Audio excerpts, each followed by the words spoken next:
been less than an hour since video number 2, or video number 1 either, for that matter.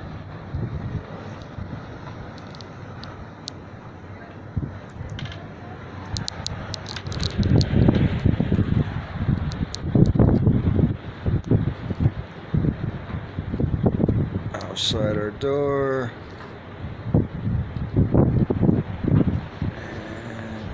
And down the street.